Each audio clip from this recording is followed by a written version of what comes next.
Hello everyone, this is Gritty Astro and I hope everybody is doing fine.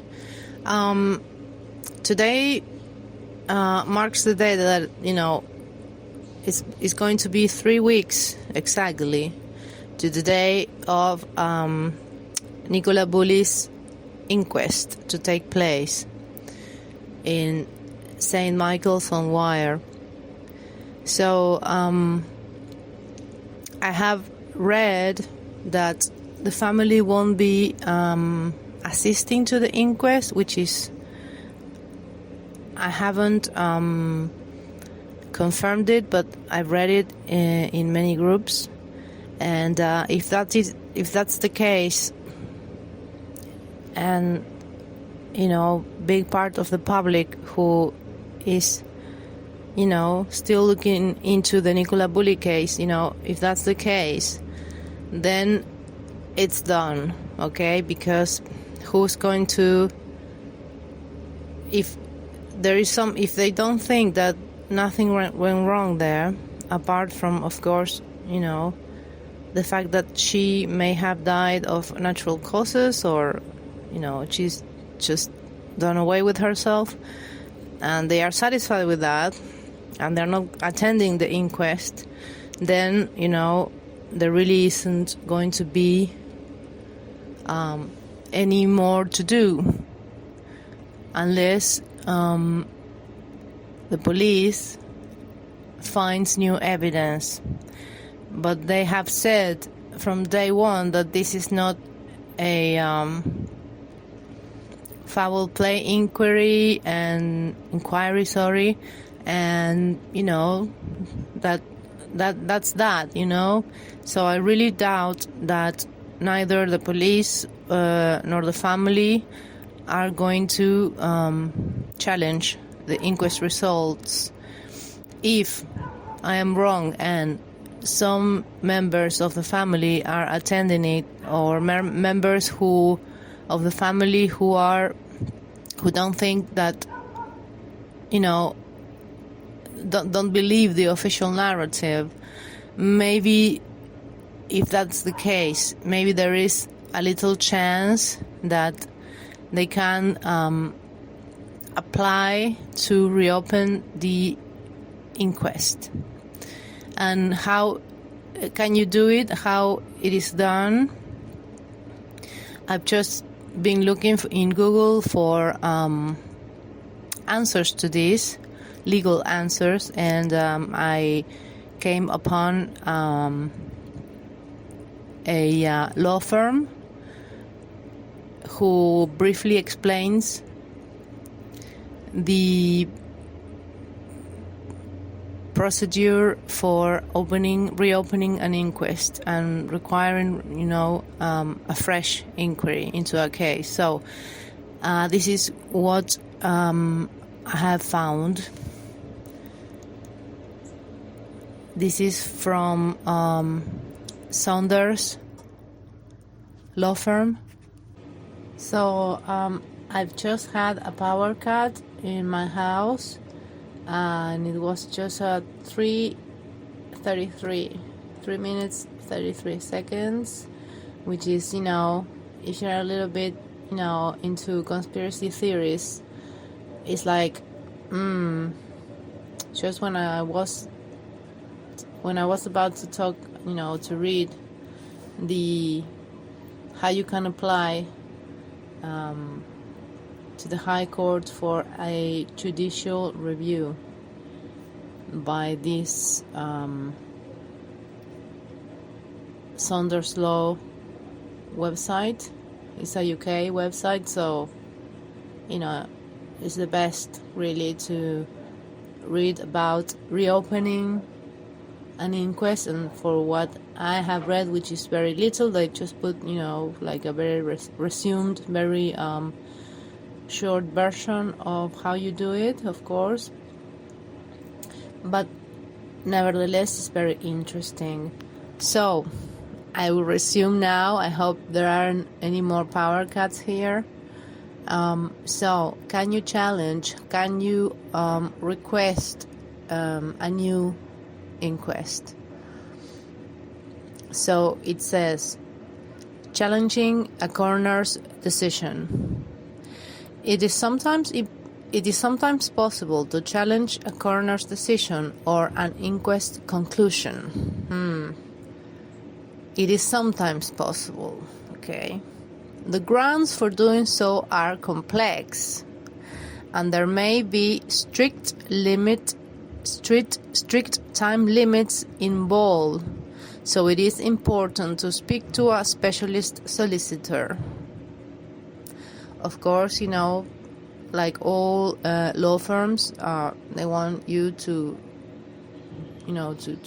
be their client. So, obviously they encourage you to speak to a specialist solicitor, which I think it's what you should do.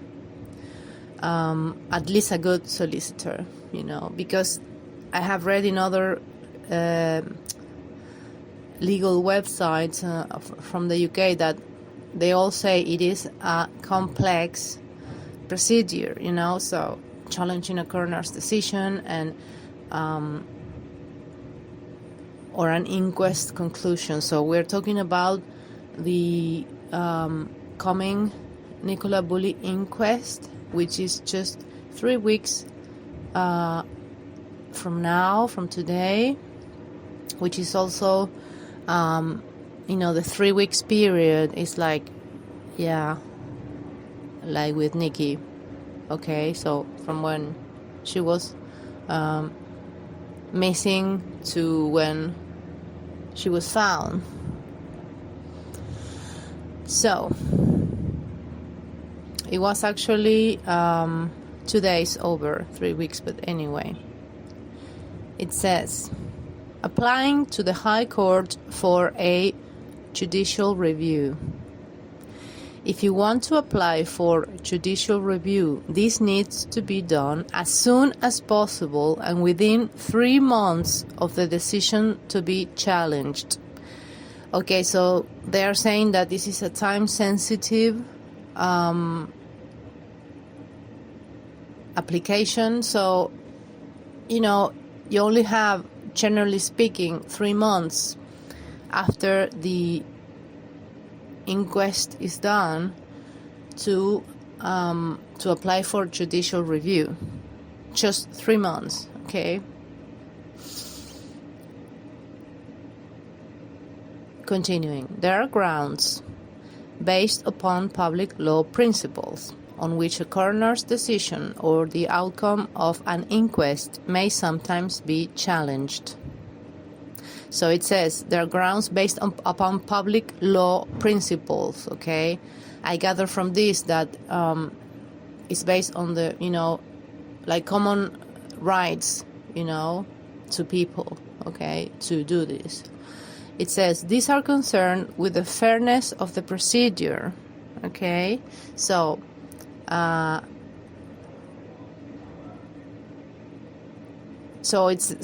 are saying that these grounds are concerned with the fairness of the procedure and whether the coroner properly exercised his or her powers, okay? So, and so we don't know how the inquest is going to come out, but, apparently the family isn't going, so that's really worrying from my point of view. Maybe it is wrong information. So if maybe somebody should dig to see if that's what is going to happen, that the family is not going to the inquest, which is, I find it like really strange if that were the case. I think that at least one person should go from her family, based on all like the red flags and irregularities this case has presented, right? So going back to the grounds, what grounds do you need to open up to challenge a coroner's decision or an inquest? outcome, okay? So these are concerned with the fairness of the procedure and whether the coroner properly exercised her powers. So, is there fairness in the procedure?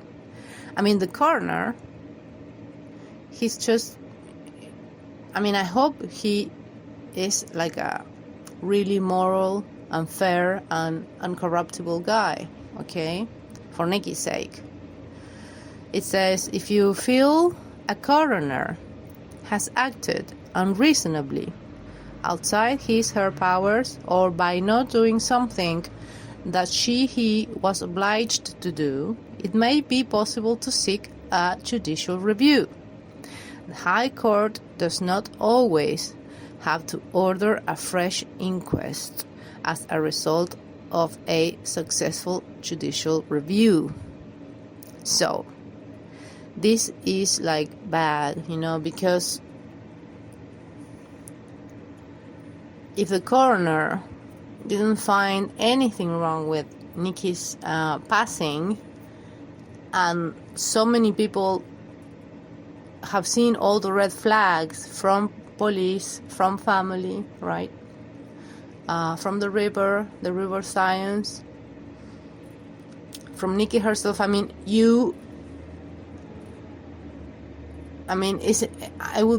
know how a coroner acts, what he or she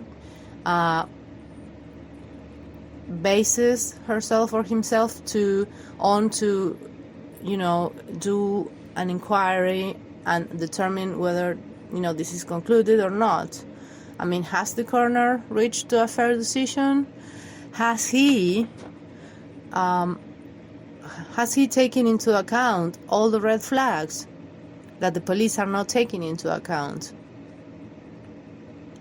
It depends on him. So this is very important, because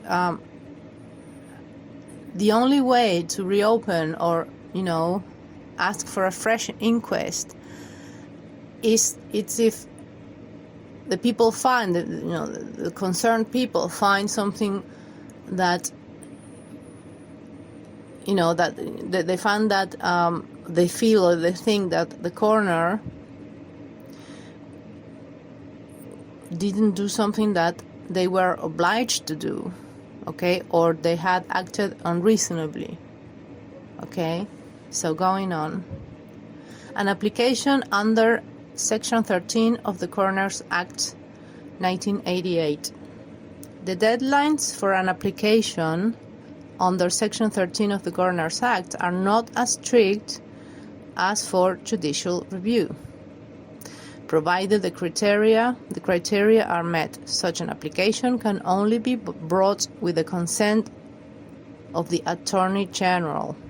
Once the consent of the Attorney General has been given, on hearing the application, the High Court may order an investigation into the death to be held by the same or another coroner, or quash the determination or finding of the original inquest, if one has taken place. Okay, so in this case, it's going to take place. In what circumstances will the High Court quash the original inquest and order a fresh investigation and inquest? This is important. Section 13 of the Act provides that the High Court must be satisfied that either the coroner is refusing or neglecting to hold an inquest or an investigation which ought to be held, which is what lots of people have, been thinking about since the onset of this case. Why didn't he apparently find anything wrong? Why? Given all the red flags everybody has been talking about for like months, right? Or where an inquest or an investigation has been held. Yes, so there was an investigation, there was an inquest, there's going to be an inquest in 3 weeks' time. It says that it is necessary or desirable in the interests of justice that an investigation or another investigation be held, whether because of fraud, rejection of evidence, hello, irregularity or proceedings, hello, insufficiency of inquiry, hello, the discovery of new facts or evidence or otherwise. Okay, so this is really interesting. Okay, so from my point of view, from what I have gathered, since Nikki has been, since Nikki disappeared and up until she was found and afterwards, from everything that I have gathered, for me there's definitely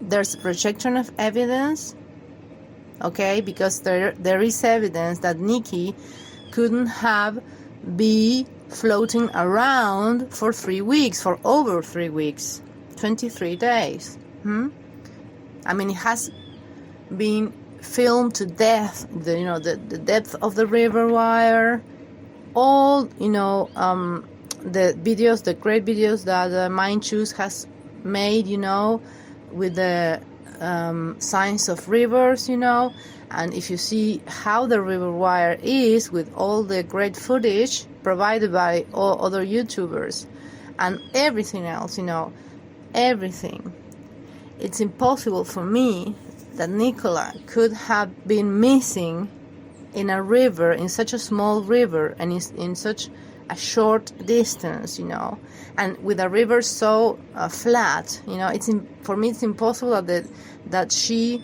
couldn't be found for over 3 weeks, and that when she was found, the circumstances are very dodgy. Why? Because first, she was found near a lay-by. She was found like under a fallen tree or bush. It's like she was thrown there. Okay, it's dodgy. It's not crystal clear.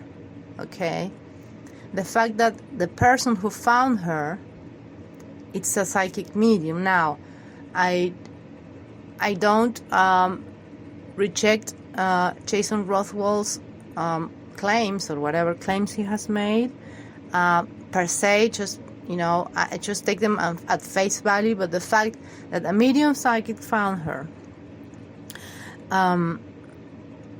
and then he said one thing, and then he said he found her in the bush, under the bush, and if you see the bush, it has like a hole in it, like if you threw something over the wall, the little wall, by the lay-by on the river, they threw her on that tree, and it made like an impact, and that is why you see like a hole in that bush. That's pretty reasonable thinking. So why did the police not investigate that huge red flag? Okay, and then Rothwell said that no, I saw her floating for a few meters until she rested or was trapped by those branches or whatever, which I found really strange that he would change his account. Then he said he was hacked, which Paul also said he was hacked. So whenever people say I was hacked, I instantly it's suspicious to me, especially in a case like this when somebody's dead under really weird circumstances. Okay, so just that alone, and the fact, for example, that the evidence that had she gone in the river by the bench, she would have been found. I mean, the police were there looking for her that same day, and for days and days and days. Even Peter Folding a private company, like top-notch, looked for her, nothing. And then she's found near a lay-by. Like she was thrown and went through a bush. I mean, come on, really? I mean, it's just it's so red flaggy. We need a new word for red flag, okay? So for me, from my point of view, just personal point of view, okay? It's just my opinion that there was rejection of evidence, of scientific evidence, of common sense evidence, okay? The evidence of the phone and the dog and the lead, all the strange and different accounts, and the rejection of evidence, the fraud maybe, because what about all those vanishing witnesses? Who actually saw her and spoke to her? Who? Just one person? How could she just then vanish into thin air, like they said, just like that?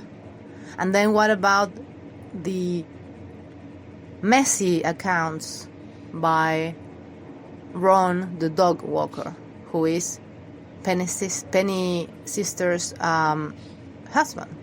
Okay? It's so convoluted, so messy. I mean, it just doesn't make sense. I mean, if it was so clear-cut, why is it so messy? So, I believe there was rejection of evidence. Then it says,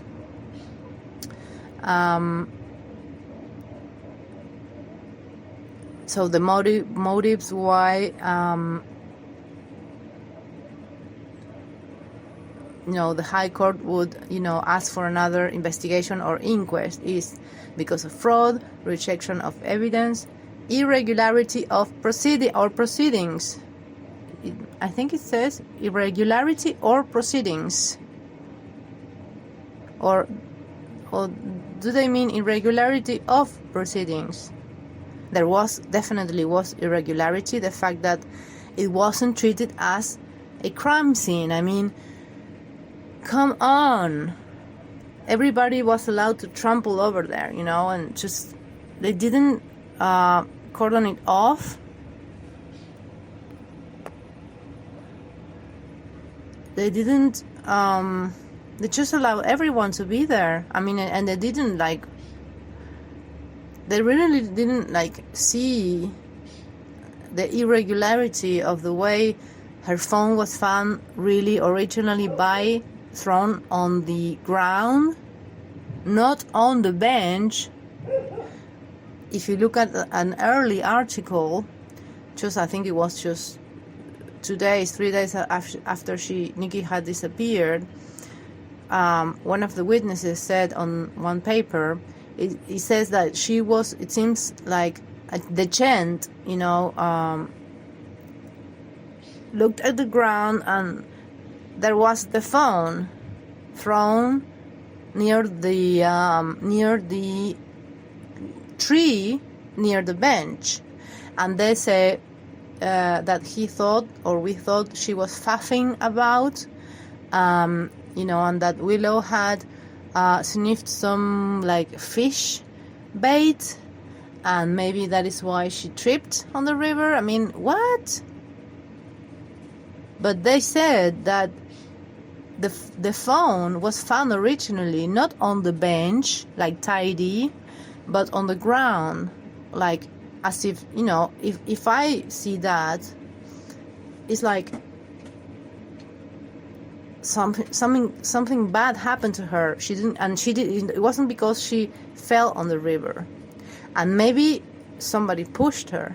That is why the phone was there on the ground originally, and whatever the case, she didn't fall there, because if she had fallen there by the bench, first, the river isn't that deep. She was a strong woman, Oh, of course, but then she was a mess of an alcoholic. Okay, whatever. That also is a big irregularity by the police. And of course, they have just given themselves a pat on the back and said, oh no, nothing happened here, it's all right. It's not all right, it's really irregular. That's not right. So, irregularity of proceedings, totally. There were. Rejection of evidence, there was. Yes, definitely. Insufficiency of inquiry. So, does it mean the police inquiry or the coroner's inquest? I think it means the inquiry, like by the police, or the investigation by the coroner. It doesn't specify here. But yes, totally insufficient.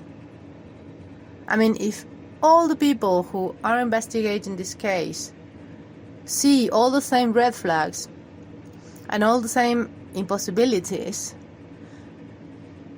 of course there's an insufficiency of inquiry, you know, by the police at least. I mean, I hope there isn't by the coroner, but who knows what is going to happen given everything that has happened up to now, you know, the cover-up. Nothing to see here. All the strange accounts by all the interested parties in the media, right? There was, I think, insufficiency of inquiry, totally. I mean, the police just, it's like they didn't want to bother, or either they're just incompetent, or there is something more and they're covering it up. And the way they acted towards the public and Andrew Snowden, oh dear. Oh my. And the last cause for reopening or requiring a fresh investigation or inquiry is the discovery of new facts or evidence or otherwise. So, new facts or evidence. I mean, if the police were interested, they would be doing that, but I don't think they are doing that because they are covering it up, or they were so, and all the watchdogs, the inner investigations, by the police to themselves, they just came out clean, so nothing was wrong there. So really, I don't think the police is going to discover new facts. They are not bothered. They don't want to. They won't do that. Unless somebody who knew something went to the police and said, here's new evidence. Here are new facts. And I'm sure there are people there who know what happened or suspect what happened, and they haven't talked to the police, right?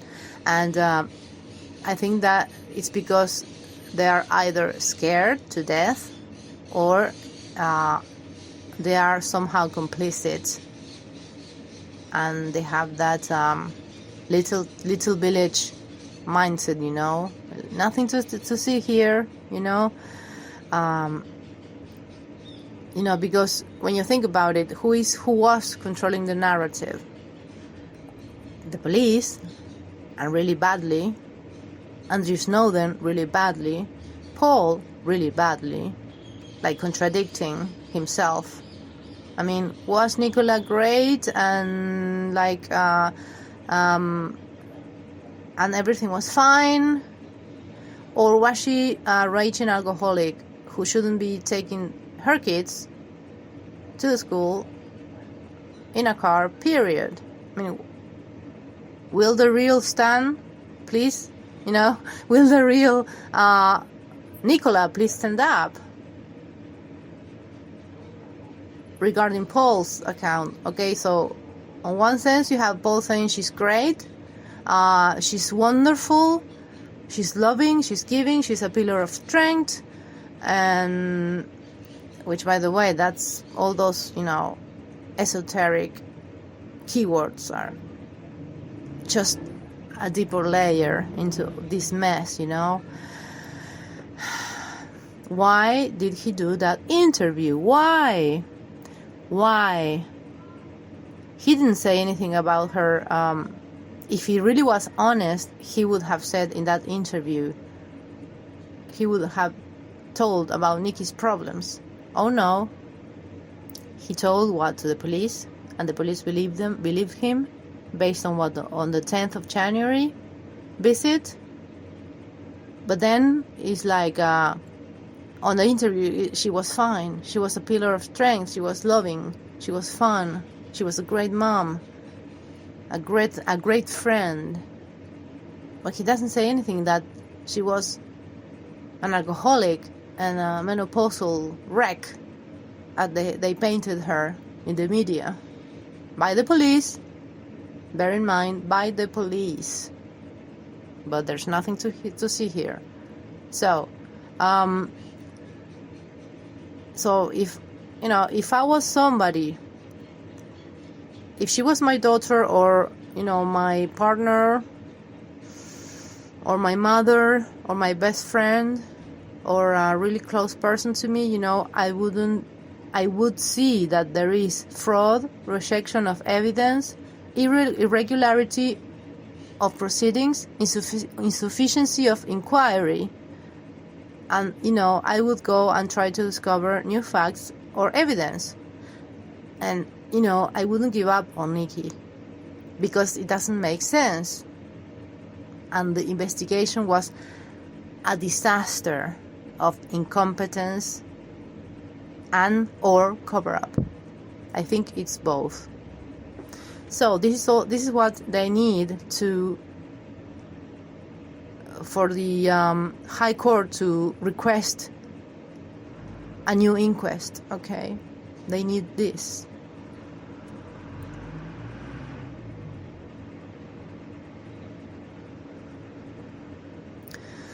So it's very brief, but it's very telling, it's very compelling to see that it's not easy. If you know something or if you suspect something is wrong, in Nicola Bulley's case, why aren't you investigating further? Why didn't you pay a good private investigator to investigate? Why were you so compliant with the police, which official narrative is horribly flawed and terrifyingly shot, and that's it, that's that. I mean, it's so horrible. And after the inquest, if nothing is found wrong, that's it. Because who is going to raise up for Nikki? Who in her family or amongst her friends is going to raise up for her? Who? I am a believer that justice prevails in the end, and that the truth always comes up in the end. It can take years and years. I hope to God that this coroner really knows what he's doing, and it's a moral and a justice-seeking man. I hope that he sees through the police narrative, the family narrative. I hope that he sees through that for the sake of Nikki and for her daughters. The fact, and I have to confirm this, the fact or the seemingly fact that her family is not attending the inquest, it's a huge red flag for me. I hope that's not true.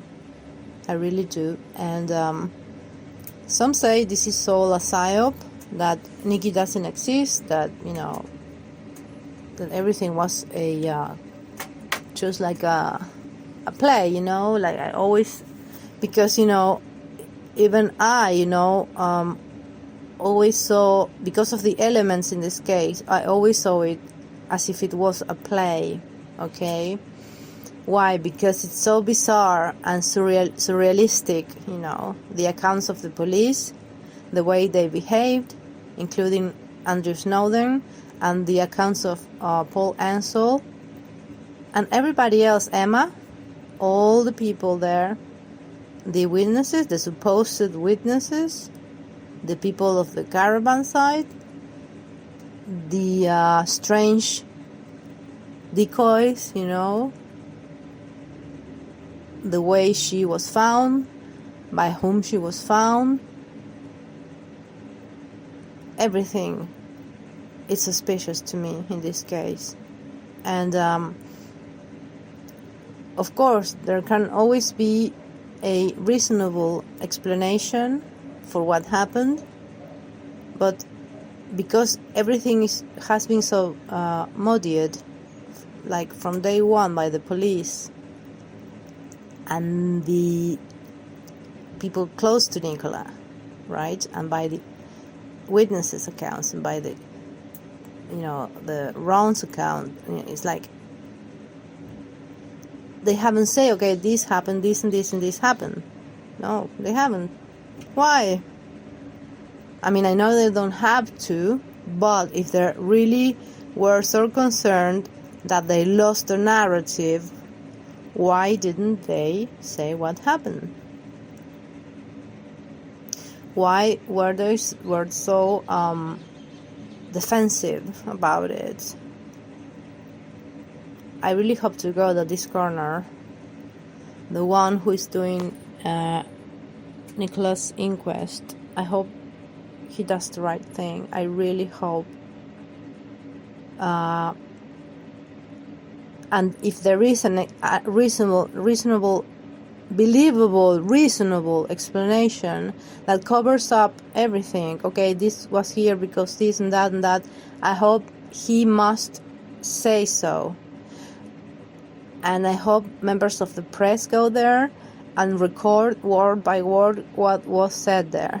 And I hope members of the public are allowed to go there and record everything. I'm not sure that video cameras are allowed, but I'm sure you can record it on your phone. It shouldn't be illegal because it's a public inquiry, right?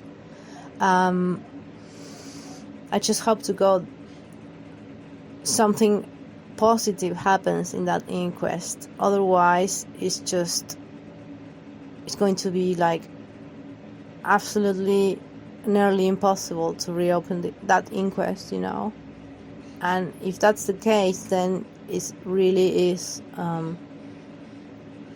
like really bad, So I was saying, some people think this is a psyop, as in it's totally made up. Paul used to be an actor.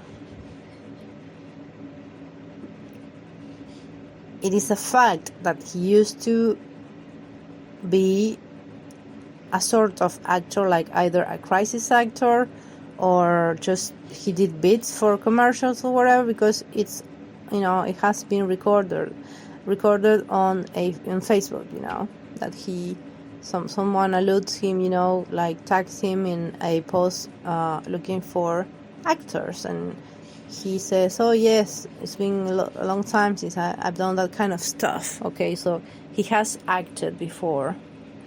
So that gives you, if you want to think that this is a psyop, okay, Paul's an actor. Emma has a picture of her dressed as if she's like a Strictly Come Dancing or something with one of her like television friends, That for me is okay. She has connections to the entertainment industry, which is sus. she's, we have seen all of her interviews. She always appears fake. And when she tries to break down and cry, it's totally fake. That's an interesting, bit. If you think that it's a cover-up, it's a psyop, then people are saying that they did the photographs on Saturday. I don't know why they would do that. That doesn't make sense. I think it goes beyond, if it was like a test run before the real day, which was Sunday. I don't believe that really. Why would they do that? Because there were two different drones. Okay, maybe they had two different drones. And then there is the sus, the guy from, how do you say, INSI? The guy from channel Sky News, is it? The one who made the walk, Nicola walk with the other woman, the woman in the red coat, Kate. He posted the day she was found. He posted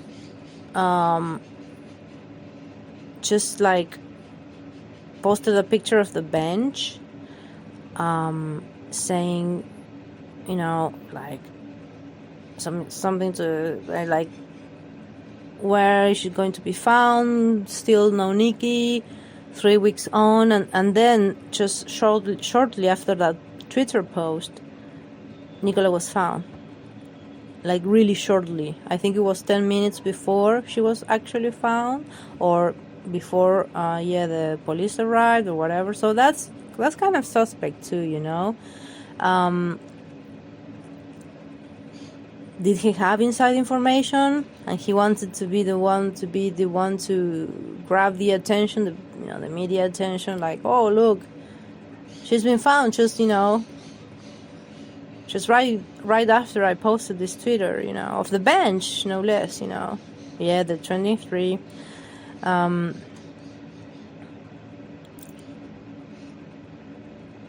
You have the cover-up by the police and by Andrew Snowden. He actually said that the police knew exactly even the day she would be found. So, what? That's really... It gives you a cognitive dissonance. Why would somebody of his rank say something like that? So flippantly. I mean, he's... Oh dear, he's really someone really interesting, so to speak. So that also speaks of a psyop, yes. The cover-up of information and the blaming of the public, that's a psyop-ish, yes. But then, you have... I think that some elements, I think it's a real case, and some elements of it have been used as a psyop. That is, to quench the public involvement into these types of cases, to play with the public, so to speak, to, the public was practically the culprit, and they think in their narrative toward the public, when speaking about the public behavior, the social media, I think it speaks more about them than about us. So there are many interesting elements. Like I said, esoteric elements. I have talked about this in one of my first videos of Nikki, about Nikki, and there are many more that I have found, but I need to be wanting to talk about that, because it's nobody cares, the police doesn't care, the family don't seem to care, so it's okay, I will talk about it when I feel like I want to talk about that. But there are many esoteric tales, creepy ones. Some people speak about a ritualistic murder, which is very interesting, because I delve into that. I mean, I study that. I have studied cults and, devil worshippers, people who are in secret societies, the nature of, ritualistic dates, the calendars, all of that. It's fascinating because I really believe when something happens, especially something as dodgy as this case, there's always going to be an esoteric layer to it, okay? And in this case, it has been, and there are more.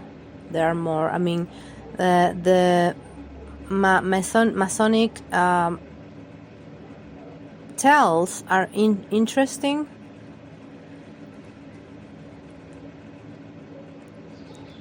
And, etc. The ritualistic thing is quite present. The symbolism is present.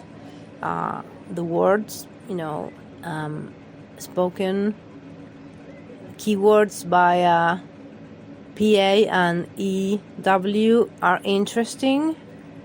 So there is a big, a big underground layer of symbolism and esoteric meaning to this case. Could it be, psyop or ritualistic murder? Yes, it could. I mean, I wouldn't rule that out of the possibilities, but then when I see the probabilities, it's like, I'm sure there are people higher ups who are Masons, like they usually are. Here in my country, we have Masonic presidents, senators, representatives.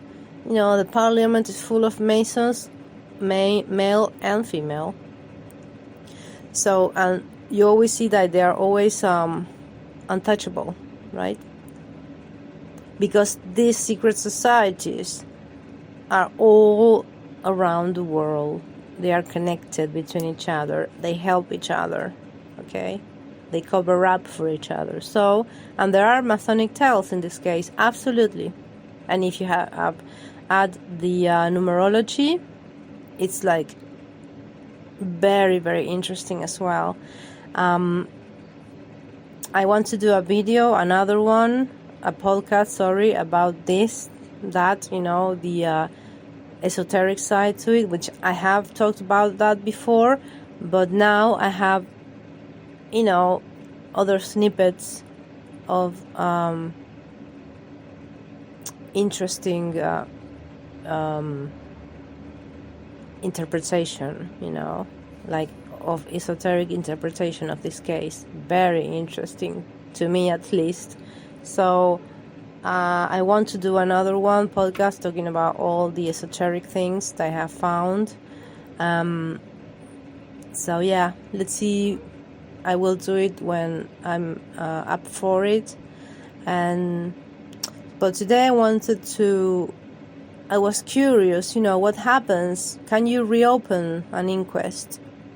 Can you request a high court for a fresh inquest to be made? Can you? Yes, you can, but it's very difficult and complex, and I don't see the people involved in this case doing that. I'm sorry. I hope I'm wrong. I hope to God that I'm wrong, okay? So, I hope you have enjoyed this, and I hope you are all well, and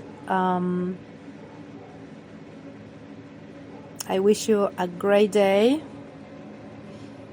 and if I don't see you, good morning, good afternoon, good evening, and good night. Bye-bye.